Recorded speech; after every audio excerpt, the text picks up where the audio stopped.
Bonjour, bonsoir bien-aimés, que Dieu bénisse tout un chacun. Nous sommes ensemble pour la lecture de la parole de Dieu. Que Dieu vous bénisse. Et nous allons lire aujourd'hui la lecture du 27 avril. Nous allons lire ou écouter la parole de Dieu dans Nombre 4, Cantique 2, les psaumes 97 et les psaumes 98, Proverbe 14, des 7 à 8. Nous prions le Seigneur. Merci Seigneur Jésus-Christ pour ton amour qui est au-dessus de tout. Merci pour ta bonté, pour ta fidélité. Et merci Seigneur Dieu de gloire pour ces temps que tu nous accordes. Merci pour le Saint-Esprit qui est à l'œuvre. Merci Père de bénir ces moments dans le nom puissant de Jésus-Christ de Nazareth. Amen. Nous commençons par le Nombre au chapitre 4. Nombre 4. Un instant, je trouve, je ne sais pas comment mais je suis au Nombre 4. Nombre au chapitre 4. Voilà. Lecture du livre des Nombres, chapitre 4. L'Éternel parla à Moïse et à Aaron et dit: Compte les fils de Kehat parmi les enfants de Lévi, selon leur famille, selon les maisons de leur père, depuis l'âge de 30 ans et au-dessus, jusqu'à l'âge de 50 ans. Tous ceux qui sont propres à exercer quelque fonction dans la tente d'assignation. Voici les fonctions des fils de Kehat dans la tente d'assignation. Elles concernent le lieu très saint. Au départ du camp, Aaron et ses fils viendront démonter le voile et ils en couvriront l'arche du témoignage. Ils mettront dessus une couverture de peau de dauphin et ils étendront par-dessus un drap entièrement d'étoffe bleue. Puis ils placeront les barres de l'arche. Ils étendront un drap bleu sur la table des pains de proposition et ils mettront dessus les plats, les coupes, les tasses et les calices pour les libations. Le pain y sera toujours. Ils étendront sur ces choses un drap de cramoisi et ils l'envelopperont d'une couverture de peau de dauphin, puis ils placeront les barres de la table. Ils prendront un drap bleu et ils couvriront le chandelier, ses lampes, ses mouchettes, ses vases à cendre et tous ses vases à huile destinés à son service. Ils le mettront avec tous ses ustensiles dans une couverture de peau de dauphin, puis ils le placeront sur le brancard. Ils étendront un drap bleu sur l'autel d'or et ils l'envelopperont d'une couverture de peau de dauphin. Puis ils placeront les barres de l'autel. Ils prendront tous les ustensiles dont on se sert pour le service dans le sanctuaire et ils les mettront dans un drap bleu. Et ils les envelopperont d'une couverture de peau de dauphin. Puis ils les placeront sur le brancard. Ils ôteront les cendres de l'autel et ils étendront sur l'autel un drap de pourpre. Ils mettront dessus tous les ustensiles destinés à son service, les brasiers, les fourchettes, les pelles, les bassins, tous les ustensiles de l'autel, et ils étendront par-dessus une couverture de peau de dauphin. Puis ils placeront les barres de l'autel. Après qu'Aaron et ses fils auront achevé de couvrir le sanctuaire et tous les ustensiles du sanctuaire, les fils de Kehat viendront au départ du camp pour les porter. Mais ils ne toucheront point les choses saintes, de peur qu'ils ne meurent. Telles sont les fonctions de porteurs imposées aux fils de Kehat dans la tente d'assignation. Éléazar, fils du sacrificateur Aaron, aura sous sa surveillance l'huile du chandelier, le parfum odoriférant, l'offrande perpétuelle et l'huile d'onction. Il aura sous sa surveillance tout le tabernacle et tout ce qu'il contient, le sanctuaire et ses ustensiles. L'Éternel parla à Moïse et à Aaron et dit: N'exposez point la race des familles des Kehathites à être retranchée du milieu des Lévites. Faites ceci pour eux, afin qu'ils vivent et qu'ils ne meurent point quand ils s'approcheront du lieu très saint. Aaron et ses fils viendront, et ils placeront chacun d'eux à son service et à sa charge. Ils n'entreront point pour voir envelopper les choses saintes, de peur qu'ils ne meurent. L'Éternel parla à Moïse et dit, « Compte aussi les fils de Guershon, selon les maisons de leurs pères, selon leurs familles. Tu feras le dénombrement depuis l'âge de 30 ans et au-dessus, jusqu'à l'âge de 50 ans, de tous ceux qui sont propres à exercer quelque fonction dans la tente d'assignation. Voici les fonctions des familles des Gershonites, le service qu'ils devront faire et ce qu'ils devront porter. Ils porteront les tapis du tabernacle et la tente d'assignation, les toiles du parvis et le rideau de l'entrée de la porte du parvis, tout autour du tabernacle et de l'autel, leur cordage et tous les ustensiles qui en dépendent. Et ils feront tout le service qui s'y rapporte. Dans leurs fonctions, les fils des Gershonites seront sous les ordres d'Aaron et de ses fils pour tout ce qu'ils porteront et pour tout le service qu'ils devront faire. Vous remettrez à leurs soins tout ce qu'ils ont apporté. Telles sont les fonctions des familles des fils des Gershonites dans la tente d'assignation et ce qu'ils ont à garder sous la direction d'Ithamar, fils du sacrificateur Aaron. Tu feras le dénombrement des fils de Merari selon leurs familles, selon les maisons de leurs pères. Tu feras le dénombrement depuis l'âge de 30 ans et au-dessus jusqu'à l'âge de 50 ans de tous ceux qui sont propres à exercer quelque fonction dans la tente d'assignation. Voici ce qui est remis à leurs soins et ce qu'ils ont à porter pour toutes leurs fonctions dans la tente d'assignation.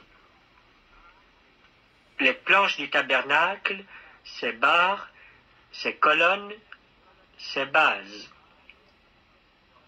Les colonnes du parvis formant l'enceinte, leurs bases, leurs pieux, leurs cordages, tous les ustensiles qui en dépendent, et tout ce qui est destiné à leur service.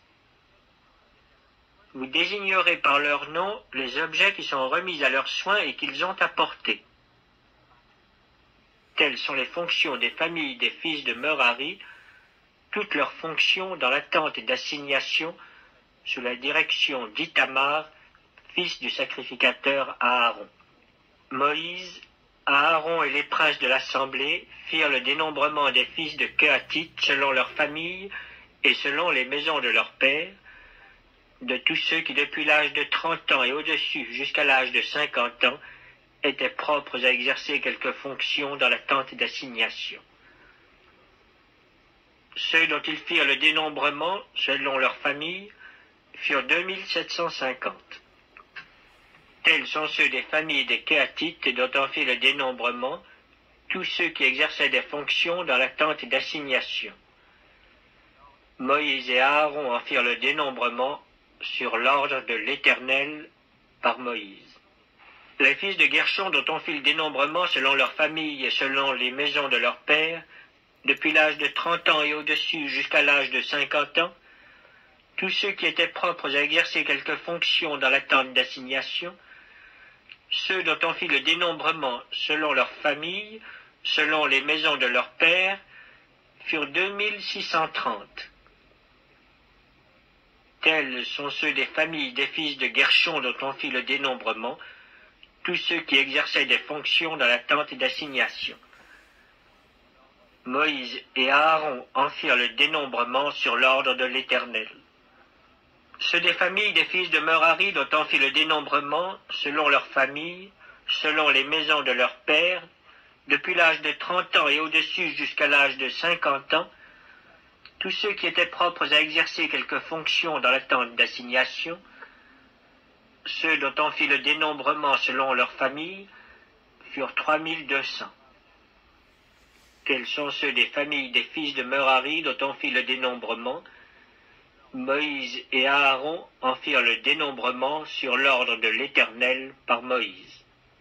Tous ceux des Lévites dont Moïse, Aaron et les princes d'Israël firent le dénombrement selon leurs familles et selon les maisons de leurs pères, depuis l'âge de 30 ans et au-dessus jusqu'à l'âge de 50 ans, tous ceux qui étaient propres à exercer quelque fonction et à servir de porteurs dans la tente d'assignation, tous ceux dont on fit le dénombrement furent 8580. On en fit le dénombrement sur l'ordre de l'Éternel par Moïse, en indiquant à chacun le service qu'il devait faire et ce qu'il devait porter. On en fit le dénombrement selon l'ordre que l'Éternel avait donné à Moïse.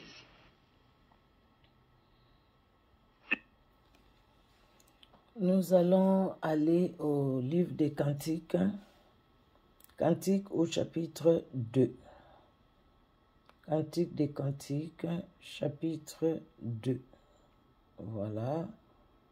Et nous écoutons. Cantique 2. Je suis un narcisse de Saron, un lit des vallées, comme un lit au milieu des épines, tel est mon ami parmi les jeunes filles, comme un pommier au milieu des arbres de la forêt, tel est mon bien-aimé parmi les jeunes hommes. J'ai désiré m'asseoir à son ombre, et son fruit est doux à mon palais. Il m'a fait entrer dans la maison du vin, et la bannière qu'il déploie sur moi, c'est l'amour. Soutenez-moi avec des gâteaux de raisin, fortifiez-moi avec des pommes, car je suis malade d'amour. Que sa main gauche soit sous ma tête, et que sa droite m'embrasse. Je vous en conjure, filles de Jérusalem, par les gazelles et les biches des champs, ne réveillez pas l'amour, avant qu'elle le veuille. C'est la voix de mon bien-aimé. Le voici, il vient, sautant sur les montagnes, bondissant sur les collines. Mon bien-aimé est semblable à la gazelle ou au faon des biches. Le voici,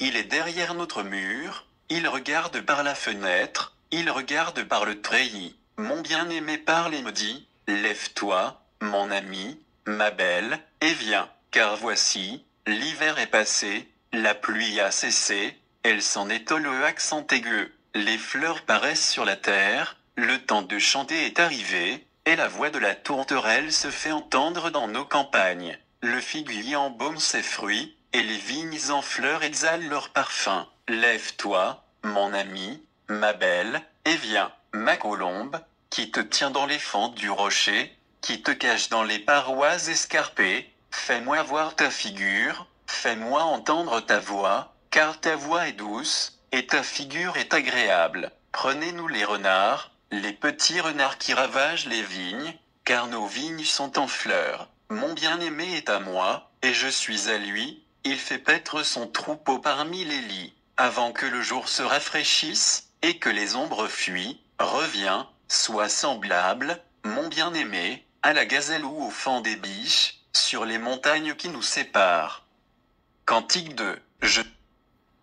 Nous allons aller maintenant au livre des psaumes. Alors, psaume, nous lisons le psaume 97 et le psaume 98. Le psaume 97, je suis dans la version Semeur, je mets la version Second. Voilà. Le psaume 97. Acclamez le Seigneur qui vient. L'Éternel règne. Que la terre soit dans l'allégresse. Que les îles nombreuses se réjouissent. Les nuages et l'obscurité l'environnent. La justice et l'équité sont la base de son trône. Les feux marchent devant lui et embrassent alentour ses adversaires. Ses éclairs illuminent le monde. La terre le voit et tremble.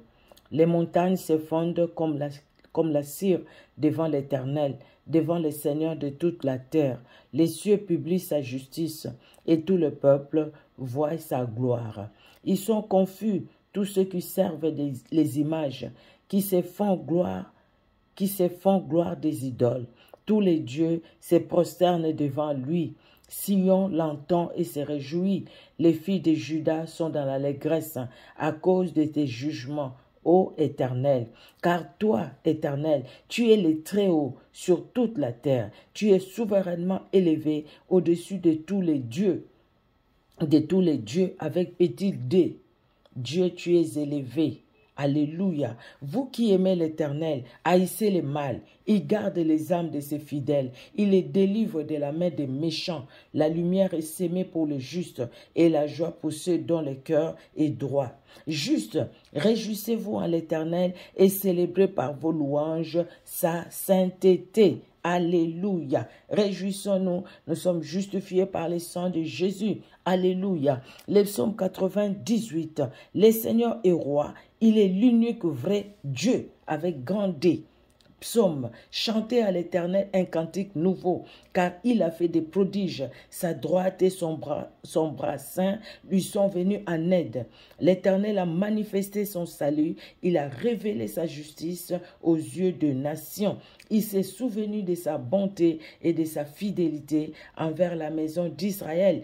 Toutes les extrémités de la terre ont vu le salut de notre Dieu.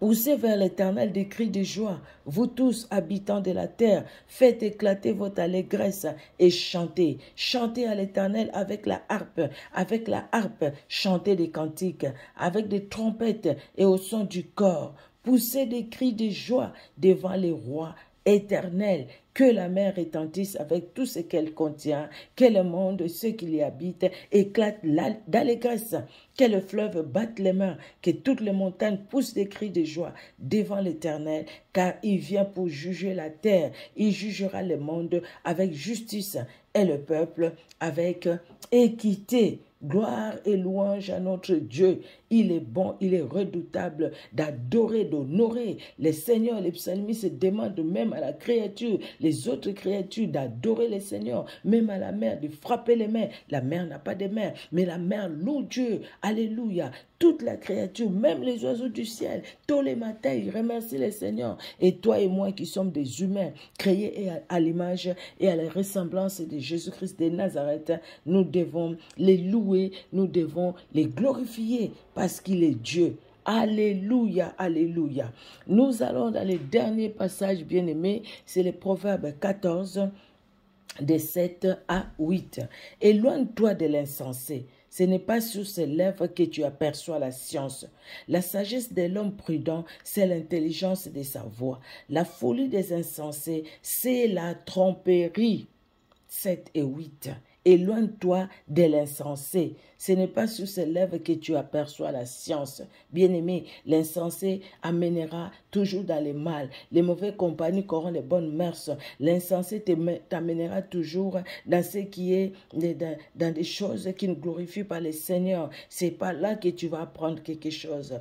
La sagesse de l'homme prudent, c'est l'intelligence de sa voix. La folie des insensés, c'est la tromperie. Alléluia, l'intelligence de sa voix. Et quelle voix devons-nous suivre sinon que la voix de Jésus-Christ qui le dit, qu'il est le chemin, la vérité et la vie. Suivons Jésus-Christ et demeurons dans sa présence. Que Dieu bénisse tout un chacun, bien-aimé, et rendez-vous pour la lecture du 28. Que Dieu vous bénisse. Soyez richement bénis. Merci Seigneur Jésus-Christ pour ta bonté, ta fidélité. Merci Éternel car tu es Dieu et tu es redoutable. Et merci Seigneur pour ta parole que tu bénis dans nos cœurs. Au nom de Jésus-Christ. Amen. Amen, amen. Que Dieu vous bénisse bien-aimés. Au revoir.